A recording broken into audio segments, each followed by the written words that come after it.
Hello everyone, this is Erik, the Asian movie enthusiast, and this is my review of Demon City, a Japanese action thriller from 2025, so this one's fresh off the press.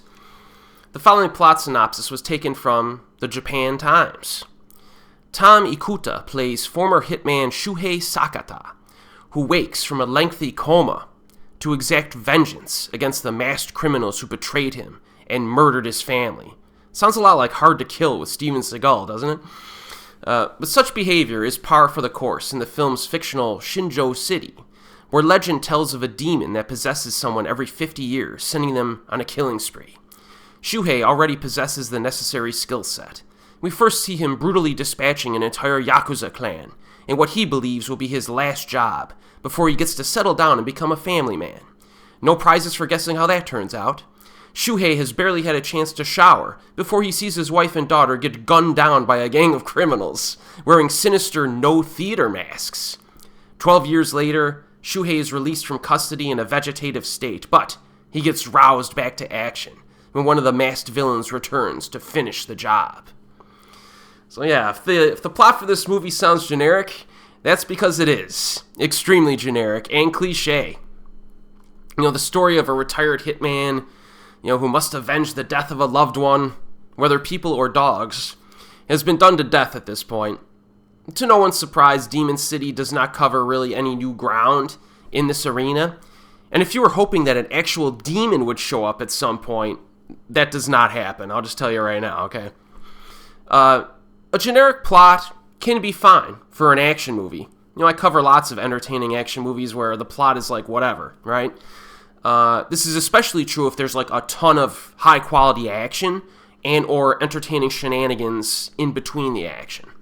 Now, the problem with this particular movie is that the film does lose a lot of momentum during most of the non-action scenes, of which there are a lot. Also, the tone is very dark and serious, but some of the unrealistic events are just ludicrous. Like, for example, a dude gets shot like point blank in the head, but survives, and then the same dude wakes up from a 12-year coma, right? And he immediately can fight off his aggressors. Like, I don't think it works that way, man. Like, I know it's just at its core, this is a dumb action movie, but it takes itself so seriously, and not in like a wink-wink way. It really takes itself seriously. So you would hope that they can maintain and justify that tone by making it somewhat realistic, you know what I mean? The action design is pretty realistic, I would say, but the plot and some of the events are just ridiculous. But in this case, they should have just added a little bit of black humor and gave us a little bit of that, we're joking around here type vibe, so we could laugh along with them as a viewer. But in any case, the lead actor, Toma Ikuta, is probably not so well known to American viewers. Back in the day, though, he was in a few big-time J-dramas, like Hanakimi and Boys Over Flowers. He was also in the Mole Song movies that were directed by Takashi Miike.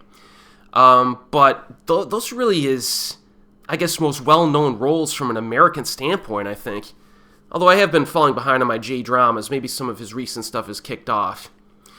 He had a very likable performance in those Mole Song movies, but in this one, his personality is really restricted. Because again, the movie takes itself so seriously, it doesn't allow him to really express any personality at all, really. And that results in a somewhat flat performance and a mostly forgettable character. Now, on the good side, his physicality and athleticism is actually showcased pretty nicely, and that brings us to the action.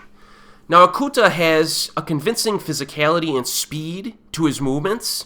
He does sell the action well, I think. The thing is, there are really only 3 significant set pieces in this film. You get the opening sequence, which is pretty good. Our protagonist uses some old school, simple methods of like blocking his targets inside the home or preventing them from escaping the property. His weapon of choice is a huge hatchet. I think that's what it is. I like that. That was pretty nice. A bit different. There's a fight in a dock warehouse that's pretty cool because it incorporates like small construction vehicles and stuff like that, like little forklifts and loaders and stuff like that. I liked what they did with those in that scene. And the choreography gets a little scrappy and fun. And then you get the big finale, which is actually quite long. It's a lengthy finale, which is very nice. Begins as a shootout fight in a storage area, and then the location transitions to like a high-rise corporate building. So he fights up some stairs and then ends up in like these like high-end office areas.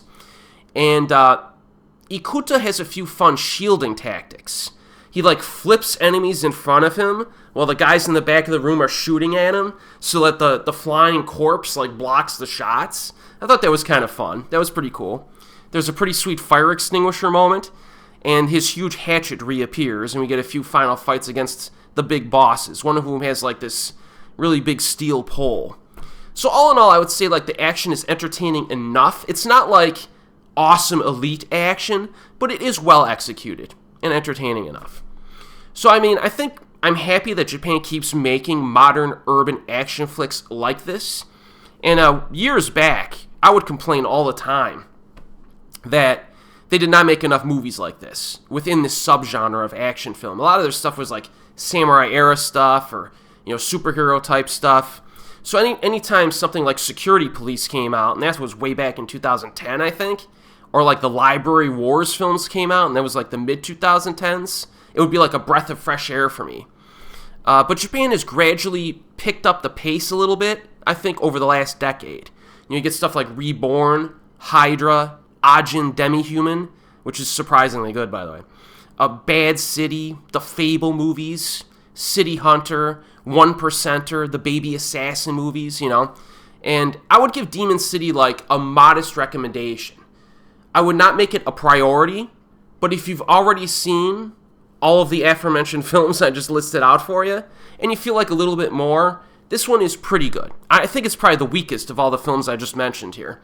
But it's not bad for an hour and a half of entertainment. So let me know what you think about this one. I would assume that some people had a problem with just like the plotting and how generic it is, but I can imagine some people liking it for the action. It's currently available on Netflix, so it's easy to check out. And as always, I'll see you next time.